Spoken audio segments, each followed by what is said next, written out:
Hello guys. This video is just a simple guide on how to get the best out of the free Lamine Yamal card that Konami gave us. Because honestly, I think it's a really good card, but you need to know how to train him properly to get the best out of him. Now, the first thing I always recommend is using the auto train feature before making manual adjustments. The reason is simple. Most of the time, the game already gives you a build that is very close to optimal. It may not be perfect, but it's usually a very good starting point. So instead of building from scratch, I prefer to auto-train first, and then adjust the few areas that I think need improvement. So let's do that. I'm going to click on Action and then Recommended.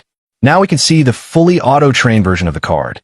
And honestly, the stats are already quite impressive. You can see the dribbling stats are very high, which is exactly what you'd expect from a Yamal card. He also has good attacking awareness for a winger, which is nice. His passing is solid as well. Both his low pass and lofted pass are above 80, which is perfectly fine for a winger. His finishing is 84, which is actually better than a lot of the Yamal cards we've had before. Then we look at the pace. He has 90 speed and 93 acceleration. That's a little slower than some of the other Yamal cards we've seen, but it's still very good. And another thing that stands out is the kicking power. Honestly, for a Yamal card, the kicking power is actually quite crazy. Now, looking through these stats, the only real issue I have is the balance. Yamal is a taller player, and he's the kind of player you're going to use for dribbling. That's one of his biggest strengths. For taller players, balance becomes even more important. In fact, there's no point having extremely high dribbling stats if the player doesn't have enough balance to actually make use of them consistently. And when I look at this build, I feel like some of the dribbling stats are already so high that we're getting slightly diminishing returns. So what I'm going to do is go back into the progression screen and remove 2 points from dribbling. Then I'm going to put those 2 points straight into dexterity.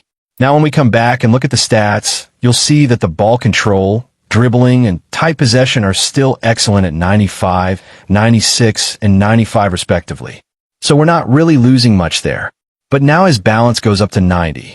And combined with 73 physical contact, that makes him much stronger on the ball. Honestly, just try this build. Trust me.